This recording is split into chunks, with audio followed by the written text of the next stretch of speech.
Bonjour et merci. Ma présentation elle aborde la régulation de la santé au travail sous son angle historique et elle se fonde pour cela sur les résultats du mémoire que j'ai déposé l'an passé au département des sciences juridiques de l'UQAM pour la maîtrise, dans le cadre de la maîtrise en droit du travail. Donc elle va être c'est bon, ok. Elle va être découpée en trois parties. La première partie, d'abord, ce sera sur un retour sur la problématique et les objectifs de la recherche. Ensuite, une présentation brève de la méthodologie et des sources utilisées. Et enfin, une synthèse des principaux résultats du travail effectué. Alors, sans plus attendre, je vais expliquer brièvement ici le cadre temporel du mémoire et pourquoi le sujet m'a semblé pertinent. Donc mon mémoire, comme vous l'avez dit, il porte sur le rôle de l'inspection des établissements industriels dans la lutte contre les accidents du travail au Québec, dans un contexte inédit pour l'époque de développement industriel.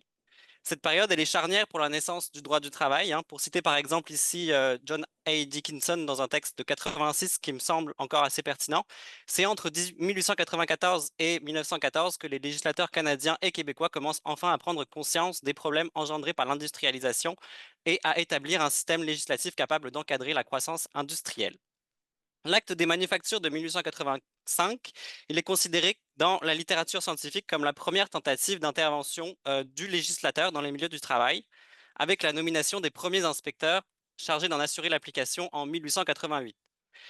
Initialement, j'avais envisagé d'étudier l'inspection sur un temps beaucoup plus long, en allant jusqu'à la loi sur la santé et la sécurité au travail, dont il a été plusieurs fois fait mention ce matin, donc adopté en 1979 et qui forme le cadre actuel et contemporain du droit de la prévention au travail au Québec. J'avais notamment en tête l'étude historique réalisée sur le droit des accidentés du travail à une indemnité par Catherine Lippel sur la période 1875-1985. Donc euh, voilà, donc une étude plus longue. Mais c'est après avoir constaté en fait la quantité et la richesse des matériaux disponibles pour les décennies qui suivent l'adoption de la loi de 1885 que j'ai décidé de réduire le cadre temporel de l'analyse. Alors la date de fin, elle n'a pas non plus été choisie au hasard, elle correspond également à une étape importante de l'évolution historique du droit du travail au Québec. La loi des accidents du travail de 1909, donc entrée en vigueur en 1910, elle met en effet fin à l'application systématique du droit civil pour les ouvriers accidentés, qui les obligeait à prouver devant le juge la négligence fautive de leur employeur pour espérer obtenir une indemnité au titre du préjudice causé. Alors, si la loi, elle remet pas en cause certains fondements du droit des accidentés du travail à une indemnité, comme l'importance de la faute ou la compétence des tribunaux de droit civil, elle marque une étape vers la reconnaissance du risque professionnel en renversant la charge de la preuve au profit de l'ouvrier ou l'ouvrière. Donc, l'un des buts de ma recherche était de regarder dans quelle mesure les activités des inspecteurs pouvaient révéler ou non le caractère ambivalent du droit du travail naissant. Plus précisément, j'entends par ambivalence ici la tension sous-jacente au droit du travail qui est de devoir faire concilier le développement économique, donc ici du début du capitalisme industriel, avec la protection des personnes employées. Alors, ayant initialement une formation juridique plutôt classique travailliste, l'ouverture à une étude historique, elle s'est révélée avoir toute sa place dans une réflexion générale sur le contexte contemporain du droit de la santé au travail. Pour reprendre les mots écrits par Eric Tucker, l'étude historique permet en effet de développer une compréhension plus profonde des forces qui ont et continuent de façonner les lois et les institutions du travail. Alors, je décrirai maintenant les principales sources sur lesquelles repose mon mémoire ainsi que la méthodologie générale utilisée. Alors, le travail d'analyse, il se fonde principalement sur les rapports annuels des inspecteurs publiés entre 1889 et 1910. Ceux-ci sont intégrés dans les volumes des documents de la session préparés chaque année par l'Assemblée législative du Québec. Alors, les documents de la session, ils avaient pour but de présenter les travaux annuels des différents ministères provinciaux devant l'Assemblée législative. Et la partie des documents de la session réservée au ministère des Travaux publics, duquel dépendaient les inspecteurs pour la grande majorité de la période, ils ont bénéficié d'une politique de numérisation par la bibliothèque de l'Assemblée nationale. Et celle-ci, elle s'est révélée précieuse dans la mesure où la collecte des données a eu lieu en 2021, donc en plein contexte pandémique, et à un moment où les archives nationales avaient fermé leur accès. La régularité à laquelle les rapports sont publiés entre 1888 et 1910 et la quantité des données qu'il est possible d'y trouver en font une source fiable et pour étudier l'évolution de la mise en œuvre du travail, particulièrement quand on s'intéresse aux acteurs institutionnels comme l'inspection. Donc, il convient maintenant de dire quelques mots sur la méthode de collecte et de traitement des données envisagée pour le processus de recherche. Alors l'analyse se fonde principalement sur une observation documentaire des rapports annuels extraits des documents de la session. Sur les plus de 1000 pages de rapports annuels pour la période, toutes n'ont pas été pertinentes et toutes ne traitent pas de la question des accidents. En réalité, les sujets abordés, ils sont vraiment diversifiés. On a des sujets liés à l'hygiène, au travail des enfants, aux heures supplémentaires ou encore aux chaudières à vapeur. Les parties des rapports annuels s'intéressant spécifiquement aux accidents ont été extraits dans plusieurs documents séparés, triés d'abord par période de 5 ans, donc ça fait 4 documents pour la période de 20 ans qui me concernait. Et en analysant un premier échantillon des données réduites, j'ai pu identifier un ensemble de sous-thèmes pertinents. Une fois ces sous-thèmes identifiés et étendus à l'ensemble de l'échantillon, je me suis efforcé de les mettre en lien avec d'autres sources primaires de la période étudiée. Ensuite, une partie du travail a consisté à analyser les données statistiques disponibles sur les accidents qui pouvaient se trouver dans les rapports annuels. Alors, dans mon analyse, j'ai voulu réduire l'échantillon à un seul inspecteur pour lequel les données statistiques semblaient être les plus complètes. Donc, il s'agit de l'inspecteur Louis Guillon, qui était inspecteur pour la division Montréal-Ouest. Alors à l'époque, la division Montréal-Ouest était assez étendue. Elle allait de la rue Bleury, donc, qui est au centre de Montréal, à l'arrondissement Hull, donc qui est à Gatineau, proche d'Ottawa. Donc on était vraiment sur une large division. Ces données, donc les données qui sont dans ces tableaux, ils donnent un aperçu de la nature des accidents graves et mortels survenus dans les établissements industriels sur la période étudiée. Donc, ces données, elles ont été extraites manuellement des tableaux d'accidents et insérées dans un tableur donc Excel avant de pouvoir en faire une analyse détaillée. En fonction des années, on retrouve le nom de l'accidenté, le sexe, l'âge, la nature de la blessure, l'occupation, le nom de la compagnie et même parfois la cause de l'accident. Alors, même si leur présence, elle reste irrégulière, ces listes se trouvent globalement dans les rapports annuels des inspecteurs intégrés au volume des documents de la session pour la première décennie. Mais à partir de 1902 et jusqu'à 1910, elles sont en revanche malheureusement introuvables dans ces documents de la session, même si les inspecteurs continuent dans leur rapport annuel à mentionner leur existence, eh bien on ne les retrouve plus. Donc maintenant, les principaux résultats de cette étude. Alors, trois principaux points. Le premier point sur lequel je voudrais revenir, c'est la stratégie en tant que telle, les stratégies en tant que telles de prévention, et notamment celle selon laquelle les inspecteurs ont fait de l'obligation légale de déclaration des accidents graves et mortels euh, pré- prévue par la loi de 1885 un moyen de prévention.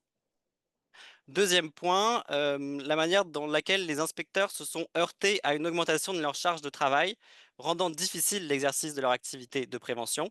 Et enfin, troisième et dernier point, la manière dont les inspecteurs ont développé un discours de justification des accidents basé avant tout sur les facteurs individuels et la faute, et notamment accentué sur la participation des ouvriers à la contribution de l'accident. Donc, premier résultat de la recherche, en faisant de l'obligation de déclaration des accidents graves et mortels prévus par la loi de 1985 un moyen de prévention, le travail des inspecteurs a contribué à donner de l'importance au phénomène donc, des accidents. Les inspecteurs, ils ont sans doute participé à l'évolution de la perception de l'accident du travail, passant progressivement d'un acte individuel pris sous l'angle du fait divers à un phénomène social aux multiples facteurs, dont on a parlé jusqu'à maintenant. En plus, c'est assez, on voit la continuité de la causalité des accidents jusqu'à aujourd'hui. D'ailleurs, pour les inspecteurs, l'obligation de déclaration constitue un élément central de leur stratégie en matière de lutte contre les accidents du travail. Ils écrivent accorder beaucoup d'importance aux enquêtes après accident qui leur permettent d'intervenir directement sur le lieu du travail et ainsi réduire les risques que se reproduisent des accidents pour les mêmes causes. L'importance qu'ils donnent à l'obligation de déclaration des accidents les rend très critiques à l'égard des employeurs qui ne la respectent pas.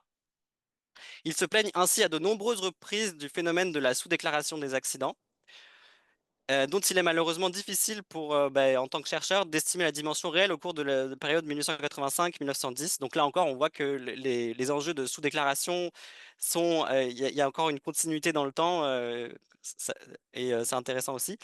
L'analyse des données statistiques vient aussi révéler qu'une part importante des accidents déclarés provenait d'un petit nombre d'établissements industriels motivés, semble-t-il, par la demande des compagnies privées d'assurance. Alors là, pour l'anecdote, en utilisant les données statistiques sur lesquelles sur lesquelles j'ai pu tomber, donc sur les tableaux d'accidents, eh bien, grâce à ces données, j'ai pu identifier que l'ancêtre d'Hydro-Québec, la Royal Electric Company, était l'entreprise qui déclarait le plus d'accidents sur l'échantillon des tableaux étudiés, et d'où la certaine satisfaction d'avoir pu obtenir l'accès aux photographies qui viennent illustrer cette présentation et qui viennent montrer des travailleurs en action de l'époque. Et je remercie aussi le service d'archives d'Hydro-Québec pour m'avoir donné l'accès à ces photographies. Donc voilà, l'analyse des données statistiques, donc, il vient révéler que le phénomène de sous-déclaration n'empêche pas le nombre d'accidents déclarés d'augmenter, qui passe de 37 dans les rapports de 1889 à 663 dans le rapport de 1910. Ensuite, deuxième résultat de la recherche, les activités des inspecteurs ont été limitées par l'augmentation de leur charge de travail. Alors, les déplacements à travers un territoire immense à couvrir par les inspecteurs représentaient une activité chronophage compte tenu du faible nombre et de la mauvaise qualité des moyens de transport disponibles. Donc, les inspecteurs dépendaient largement, par exemple, du train à vapeur pour visiter les lieux d'établissement industriel en dehors des centres urbains des villes de Montréal et Québec, mais aussi l'extension considérable du champ d'action au-delà des établissements industriels avec l'adoption de la loi sur les édifices publics en 1894. Elle s'est faite clairement au détriment de l'activité de prévention des accidents, en venant rajouter aux établissements industriels divers types d'établissements comme les églises et les chapelles, les séminaires, les collèges, les couvents, les hôpitaux et les asiles, les théâtres et les salles de réunion publiques, les salles de cinématographe, etc. L'augmentation des effectifs aussi de l'inspection entre 1888 et 1910, qui passe de 3 en 1888 à 10 en 1910, elle n'a pas permis non plus de résorber les problèmes liés à l'augmentation de la charge de travail. Et les inspecteurs eux-mêmes déclarent à la fin de la période ne plus être en mesure d'assumer leur travail de prévention des accidents et notamment les enquêtes après accident, dont j'ai parlé plus tôt. Troisième et dernier résultat de la recherche, les inspecteurs ont cherché à justifier la survenue et l'augmentation des accidents en développant un discours majoritairement très négatif à l'encontre des ouvriers et des ouvrières. Dans cette optique, ils leur attribuent un grand nombre de traits négatifs en les accusant, dans leur rapport annuel, de désobéissance, d'imprudence, d'étourderie, d'inattention, de négligence, d'inexpérience, etc. Alors, en choisissant de se concentrer principalement sur les facteurs individuels aux travailleurs et travailleuses, ils tendent à masquer d'autres phénomènes concurrents qui trouvent leur origine dans l'évolution des modes de production, comme la mécanisation du travail et le déclin de l'enseignement professionnel traditionnel. Allez, on pourrait voir, je pense, dans ce discours une conséquence de leur implication dans les procès qui opposaient les ouvriers aux employeurs en matière d'indemnisation. Parce que les rapports annuels indiquent en effet que les inspecteurs ont participé à des procès pour accidents, pour lesquels ils écrivent passer une partie considérable de leur temps. C'est-à-dire que la responsabilité civile applicable alors au droit des accidentés du travail à une indemnité se fonde en effet, donc comme je l'ai dit tout à l'heure, sur la détermination de la faute individuelle, qu'elle provienne de l'employeur comme du travailleur. Parce que, et c'est important aussi de le rappeler, c'est que même dans les cas où l'employeur était jugé responsable de l'accident, donc dans l'application du droit civil, la faute de l'ouvrier venait réduire le montant de l'indemnité qu'il pouvait espérer obtenir à proportion de sa contribution à la survenue du dommage. Donc on pourrait être ainsi en mesure de se demander si le silence des inspecteurs par rapport aux responsabilités des employeurs dans la survenue des accidents n'avait pas aussi pour but indirect de gagner leur confiance et de s'assurer auprès d'eux une certaine légitimité, surtout dans la mesure où l'inspection constituait un nouvel acteur du droit du travail et donc devait obtenir une certaine validité par les milieux de travail.